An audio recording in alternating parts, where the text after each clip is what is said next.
ओम शांति। 30 मार्च 2024। बाबा के महावाक्य।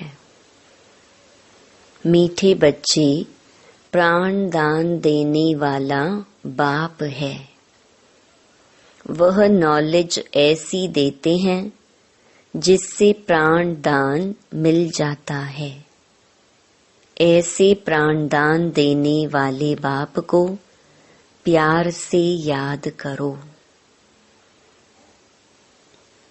प्रश्न: किस आधार पर 21 जन्मों तक तुम्हारे सब भंडारे भरपूर रहते हैं? उत्तर: संगम युग पर तुम बच्चों को जो नॉलेज मिलती है वह सोर्स ऑफ इनकम है। इस पढ़ाई के आधार से सब भंडारे भरपूर हो जाते हैं। इस पढ़ाई से 21 जन्मों की खुशी मिल जाती है। ऐसी कोई चीज नहीं जिसके प्राप्ति की इच्छा रहे। बाबा नॉलेज का दान ऐसा देते हैं जिससे आत्मा क्या से क्या बन जाती है। ओम शांति। भगवान उवाच: सालीग्राम समझते हैं शिव बाबा हमको पढ़ाने आते हैं। बच्चे जानते हैं वही सृष्टि के आदि मध्य अंत को जानते हैं। बच्चों को अब कोई नई बात नहीं लगती। समझ में आ गया है मनुष्य तो सब भूले हुए हैं। जिसने पढ़ाया उनके बदले पहले नंबर में पढ़ने वाले का नाम डाल दिया है। तुमको पढ़ते पढ़ते यह बात सिद्ध करनी है। भारत के शास्त्रों की ही बात है और धर्म के शास्त्रों की नहीं। भूल ही भारत के शास्त्रों की है। तुम्हारे सिवाय यह बात और कोई सिद्ध नहीं कर सकता। बच्चे जानते हैं यह अनादि ड्रामा है, फिर भी रिपीट होगा। तुम मनुष्य मात्र को सुधारने का पुरुषार्थ करते हो। मनुष्य जब सुधरते हैं तो दुनिया ही सुधर जाती है। सतयुग है सुधरी हुई नई दुनिया और कलयुग है अनसुधरी हुई पुरानी दुनिया। यह भी तुम बच्चे अच्छी रीति समझते हो और धारण कर समझाने लायक भी बनते हो। इसमें बड़ी रिफाइननेस चाहिए। बाबा तुमको कितना रिफाइन कर समझाते हैं, सुधारते हैं। बाप कहते हैं जब तुम सुधर जाते हो फिर मुझे सुधारने की जरूरत नहीं रहती। तुम अन आर्य बन पड़े थे, अब आर्य अर्थात देवी देवता बनना है। सो तो सतयुग में ही होंगे। वह सब सुधरे हुए थे, अब अनसुधरेले उनकी पूजा करते हैं। यह किसकी बुद्धि में नहीं आता कि हम उनको क्यों सुधरेले कहते हैं। हैं सब मनुष्य जो सुधरेले आर्य थे, वही सब अनसुधरेले बने हैं। आर्य और अन आर्य। बाकी वह जो आर्य समाज है वह मठ पंथ है। यह सब झाड़ से क्लियर समझ सकते हैं। यह है मनुष्य सृष्टि का झाड़। इसकी आयु 5000 वर्ष है। इसका नाम कल्प वृक्ष है, परंतु कल्प वृक्ष अक्षर से मनुष्यों की बुद्धि में झाड़ नहीं आता है। तुमको झाड़ के रूप में समझाया है। वह कह देते कल्प लाखों वर्ष का है। बाप कहते 5000 वर्ष का है। और कोई कितनी आयु सुनाते, कोई कितनी, पूरा समझाने वाला कोई है नहीं। आपस में कितना शास्त्रवाद करते हैं। तुम्हारी तो यह रूह रिहान है, तुम सेमिनार करते हो, इसको रूह रिहान कहा जाता है। प्रश्न उत्तर समझने के लिए भी करते हैं। बाबा जो कुछ तुमको सुनाते हैं उससे ही टॉपिक निकाल तुम सुनाते हो। वो लोग क्या सुनाते हैं यह भी तुम जाकर सुनो। फिर आकर सुनाना चाहिए कि इस प्रकार का वाद विवाद चलता है। पहले तो यह समझाना है कि गीता का भगवान कौन। भगवान बाप को भूलने कारण बिल्कुल चट खाते में आ गए हैं। तुम बच्चों का तो बाप से लव है, तुम बाबा को याद करते हो, बस बाबा ही प्राण दान देने वाला है। नॉलेज का दान ऐसा देते हैं जो क्या से क्या बन जाते हैं। तो बाप पर लव रहना चाहिए। बाबा हमको ऐसी ऐसी नई बातें सुनाते हैं। हम श्री कृष्ण को कितना याद करते हैं, वह कुछ देता ही नहीं।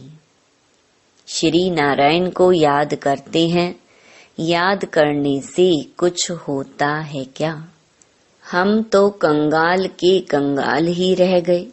देवताएं कितने सॉल्वेंट थे। अब सभी आर्टिफिशियल चीजें हो गई हैं, जिसका दाम नहीं उनका आज दाम हो गया है। वहाँ अनाज आदि के दाम की बात ही नहीं। सबको अपनी अपनी प्रॉपर्टी आदि है। कोई अप्राप्त वस्तु नहीं जिसकी प्राप्ति की इच्छा रहे। बाबा कहते हैं, मैं तुम्हारा भंडारा भरपूर कर देता हूँ। तुमको ऐसी नॉलेज देता हूँ जिससे तुम्हारा भंडारा भर जाता है। तुम्हारी बुद्धि में है knowledge is source of income. Knowledge ही सब कुछ है। इस पढ़ाई से तुम कितना ऊंच बनते हो। पढ़ाई का भंडार है ना। वह टीचर्स पढ़ाते हैं, उनसे अल्पकाल का सुख मिलता है। इस पढ़ाई से तुमको 21 जन्म का सुख मिलता है। तुम बच्चों को बहुत खुशी होनी चाहिए। यह समझने में टाइम लगता है। जल्दी कोई समझ ना सके। कोटों में कोई निकलता है। आधा कल्प सभी मनुष्य एक दो को गिराते ही आए हैं। चढ़ाने वाला एक बाप है। बेहद की पढ़ाई पढ़ाने वाले के बदले पढ़ने वाले का नाम डाल दिया है। दुनिया इन बातों को नहीं जानती। कहते हैं भगवानुवाच पढ़ाकर गई। फिर उनका कोई शास्त्र रहता नहीं। सतयुग में कोई शास्त्र है नहीं। यह सब हैं भक्ति मार्ग के शास्त्र। कितना बड़ा झाड़ है। भक्ति की यह अनेक टाल टालियां ना हो तो झाड़ का नाम भी ना रहे। यह सब धारणा करने की बातें हैं। तुम धारणा करते हो। पढ़ाने वाला तो पढ़ाकर गुम हो जाता है। पढ़ने वाले आकर विश्व के मालिक बनते हैं। कितनी नई बातें हैं। एक भी बात कोई की बुद्धि में बैठती नहीं है। स्टूडेंट भी तुम सब नंबरवार हो। कोई पास होते, कोई फेल होते। यह है बेहद का बड़ा इम्तिहान। तुम जानते हो, हम अभी अच्छी तरह पढ़ेंगे तो कल्प कल्पांतर अच्छा पढ़ेंगे। अच्छा पढ़ने वाले ही ऊंच पद पाते हैं। नंबरवार सब जाएंगे। सारा क्लास ट्रांसफर होता है, नंबरवार जाकर बैठते हैं। यह ज्ञान भी आत्मा में है। अच्छा व बुरा संस्कार आत्मा में है। शरीर तो मिट्टी है, आत्मा निर्लेप हो नहीं सकती। 100% सतो प्रधान और 100% तमो प्रधान कौन है, यह भी तुम समझते हो। पहले तो गरीबों को उठाना पड़े, वह पहले आएंगे। गुरुओं के भी अच्छे अच्छे अनन्य शिष्य जब आएंगे, तब उनकी बुद्धि खुलेगी। देखेंगे यह तो हमारे ही पत्ते निकलते जाते हैं, यहाँ के जो होंगे वह तो निकल आएंगे। बाप आकर नया झाड़ शुरू करते हैं। जो और धर्मों में जाकर पड़े हैं, वह सब लौटेंगे। फिर भी अपने भारत में ही आएंगे। भारतवासी ही थे ना। हमारी डाल के जो हैं वह सब आ जाएंगे। आगे चलकर तुम सब समझते जाएंगे। अब बाहर से सबको धक्का मिलता जाता है। जहाँ जहाँ बाहर वाले हैं उनको भगाते रहते हैं। समझते हैं यह बहुत धनवान हो गए हैं, यहाँ वाले गरीब हो गए हैं। पिछाड़ी में सबको अपने अपने धर्म में जाना होता है। आखिर सब अपने अपने घर तरफ भागेंगे। विलायत में कोई मरता है तो उनको भारत में ले आते हैं, क्योंकि भारत है फर्स्ट क्लास पवित्र भूमि। भारत में ही नई दुनिया थी। इस समय इसको वाइसलेस वर्ल्ड नहीं कह सकते। यह है विशियस वर्ल्ड, इसलिए बुलाते हैं हे पतित पावन आओ, आकर हमको पावन बनाओ। भल दुनिया तो यही है, परंतु इस समय दुनिया में कोई पावन तो है नहीं। पावन आत्माएं मूल वतन में है, वह है ब्रह्म महतत्व। सब पावन बनकर वहां जाएंगे। फिर नंबरवार आएंगे पाठ बजाने। आदि सनातन देवी देवता धर्म का यह फाउंडेशन है। फिर 3 ट्यूब निकलती हैं, यह तो देवता धर्म है। यह कोई ट्यूब नहीं है।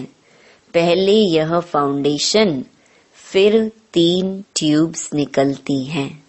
मुख्य हैं 4 धर्म। सबसे अच्छा धर्म है यह ब्राह्मण धर्म। इनकी बहुत महिमा है। हीरे जैसा तुम यहाँ बनते हो। बाप तुमको यहाँ पढ़ाते हैं तो तुम कितने बड़े हो। देवताओं से भी तुम ब्राह्मण बड़े नॉलेजफुल हो। वंडर है ना। हम जो नॉलेज लेते हैं वह हमारे साथ चलती है, फिर वहाँ नॉलेज को ही भूल जाते हैं। तुम जानते हो पहले हम क्या पढ़ते थे, अब हम क्या पढ़ते हैं। ICS वाले क्या पढ़ते हैं और बाद में क्या पढ़ते हैं, फर्क तो है ना। आगे चलकर तुम बहुत नई पॉइंट सुनेंगे, अभी नहीं बताएंगे। पार्ट ही आगे सुनने का है। बुद्धि में रहता है नॉलेज का पार्ट जब पूरा होना होगा, तब हम भी उस समय बाबा के ज्ञान को धारण कर लेंगे। फिर हमारा पार्ट स्वर्ग में शुरू हो जाएगा, उनका पार्ट पूरा हो जाएगा। बुद्धि में बहुत अच्छी धारणा चाहिए। सिमरन करते रहो, बाप को याद करते रहो। याद नहीं होगी तो कम पद पाएंगे। बाप को याद करते करते शरीर का भान निकल जाएगा। सन्यासी भी इस अवस्था का अभ्यास करते करते शरीर छोड़ देते हैं, परंतु उन्हों का रास्ता अलग है, इसीलिए उनको फिर जन्म लेना पड़ता है। फॉलोअर्स समझते हैं वह ब्रह्म में लीन हो गया, फिर वापस आ नहीं सकता। बाप समझाते हैं वापस कोई भी जा नहीं सकते। पिछाड़ी में सब एक्टर्स जब स्टेज पर आएंगे तब फिर घर जाएंगे। वह है हद का विनाशी नाटक, यह है बेहद का अविनाशी नाटक। तुम अच्छी तरह समझा सकते हो, यह ड्रामा जो मिसल चलता है। वह तो फिर छोटे छोटे ड्रामा बनाते हैं, झूठी फिल्म बनाते हैं। उनमें थोड़ी अच्छी बातें होती हैं, जैसे विष्णु अवतरण दिखाते हैं। ऐसे नहीं ऊपर से कोई उतर आता है। लक्ष्मी नारायण पार्ट बजाने आते हैं, बाकी ऊपर से कोई नहीं आते हैं। अब तुम बच्चों को बाप पढ़ाते हैं, तब यह बातें तुम सब समझ सकते हो। पहले तुम भी तुच्छ बुद्धि थे, जब बाप ने समझाया है तब तुम्हारे कपाट खुल गए हैं। इतना समय जो कुछ सुना वह कोई काम का नहीं था, और ही गिरते गए, इसलिए तुम सबसे लिखवाते हो। जब लिख कर देवें तब समझा जाए। कुछ बुद्धि में बैठा है। बाहर से आते हैं, फॉर्म भराते हैं तो मालूम पड़े हमारे कुल का है। मूल बात है बाप को जानना। समझें कि बरोबर कल्प कल्प बाप हमको पढ़ाते हैं। यह पूछना है कब से पवित्र बने हो। जल्दी नहीं सुधरते। घड़ी घड़ी माया पकड़ लेती है, देखती है कच्चा है तो हप कर लेती है। कई महारथियों को भी माया हप कर गई। शास्त्रों में भी मिसाल अभी के हैं। मंदिर में भी घोड़े सवार, महारथी, प्यादे आदि दिखाते हैं। तुम अब अपना यादगार देखते हो।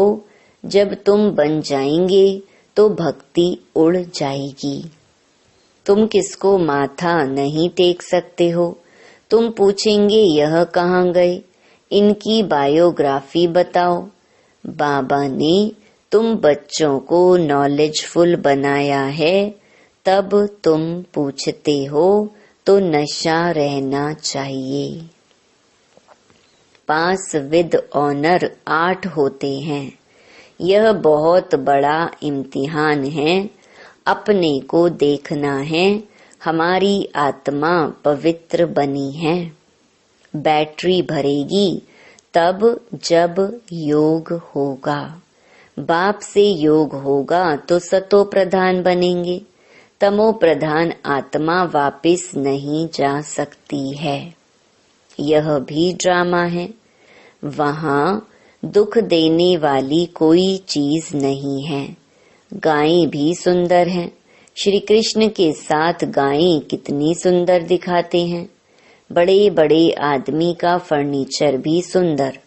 गायें अच्छा दूध देती हैं, तब तो दूध की नदियां बहती हैं। अब यहाँ नहीं है। अभी तुम नॉलेजफुल बन गए हो। इस दुनिया को तुम तुच्छ समझते हो। इनका सारा किचड़ा स्वाहा होना है। फिर सारा किचड़ा निकल सब स्वच्छ बन जाएंगे। हम अपनी राजधानी में आते हैं, उनका नाम है स्वर्ग। सुनते ही खुशी होती है। अच्छा, मीठे मीठे सिकिलधे बच्चों प्रति मात पिता बाप दादा का याद प्यार और गुड मॉर्निंग। रूहानी बाप की रूहानी बच्चों को नमस्ते। धारणा के लिए मुख्य सार। पहला, इस अनसुधरी पुरानी दुनिया को सुधारने के लिए स्वयं को सुधारना है। अपनी बुद्धि को बाप की याद से रिफाइन बनाना है। दूसरा, आपस में रूह रिहान करनी है, वाद विवाद नहीं। नॉलेज का दान दे, सर्व का भंडारा भरपूर करना है। वरदान, स्वमान की सीट पर स्थित हो, शक्तियों को ऑर्डर प्रमाण चलाने वाले विशाल बुद्धि भव। अपनी विशाल बुद्धि द्वारा सर्व शक्तियों रूपी सेवाधारियों को समय पर कार्य में लगाओ। जो भी टाइटल डायरेक्ट परमात्मा द्वारा मिले हुए हैं, उसके नशे में रहो। स्वमान की स्थिति रूपी सीट पर सेट रहो तो सर्व शक्तियां सेवा के लिए सदा हाजिर अनुभव होंगी। आपके ऑर्डर के इंतजार में होंगी। तो वरदान और वर्षे को कार्य में लगाओ। मालिक बन, योग युक्त बन, युक्ति युक्त सेवा, सेवाधारियों से लो तो सदा राजी रहेंगे। बार बार अर्जी नहीं डालेंगे। स्लोगन, कोई भी कार्य शुरू करने के पहले विशेष यह स्मृति इमर्ज करो कि सफलता मुझ श्रेष्ठ ब्राह्मण आत्मा का जन्म सिद्ध अधिकार है। ओम शांति।